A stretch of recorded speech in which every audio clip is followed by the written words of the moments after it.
নারী সে হয়তো পর্দা মেনটেন করে না, একটু হিপ হপ স্টাইলে চলাফেরা করে, তো সে ভাবলো যে না, আমি তো অনেক ভুল করে ফেলছি, আমি সংশোধন হব, আমি প্র্যাকটিসিং হতে চাই। তো এখন যখন সে আপনার কাছে আসছে নাসিহাত নেওয়ার জন্য, আপনি যদি বলেন যে তোমার এইড করতে হবে, বোরকা ঝুলাইতে হবে, হাত মোজা পা মোজা, পারবে?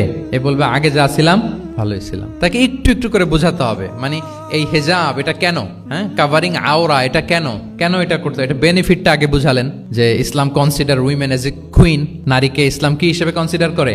রানী হিসেবে। তো রানীর তো একটা ড্রেস কোড থাকবে, স্পেশাল পোশাক থাকবে, এগুলো বুঝাবেন। সে যাতে একটু নিজেকে গুছিয়ে চলে, শুরুর দিকে আপনি এই বার্তা দিতে পারেন যে একটু গুছিয়ে চলতে হবে। এরপর একটু শালীন পোশাকে যেন সে অভ্যস্ত হয়, এটা বললেন। সে যখন শালীন পোশাকে অভ্যস্ত, তারপরে হেজাবের ফজিলত বললেন, সে যেন হেজাব পরে। যখন সে হেজাব পরে, এরপরে তাকে নেকাবের কথা বললেন। এইভাবে আস্তে আস্তে তাকে বোঝাতে হবে। কিন্তু একবারে যদি সব চাপিয়ে দেন, বলেন তো আওয়াজ করে, সে কি ওটা রিসিভ করতে পারবে?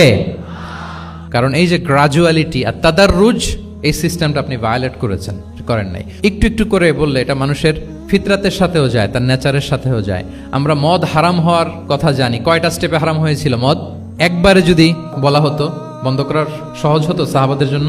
হতো না। অনেকে আছে দেখবেন যে চেইন স্মোকার, তো যে চেইন স্মোকার, আপনি যদি বলেন যে এটা হারাম, আজকেই তোমার বাদ দিতে হবে, হারাম, এটা খেতে পারবে না, পারবে?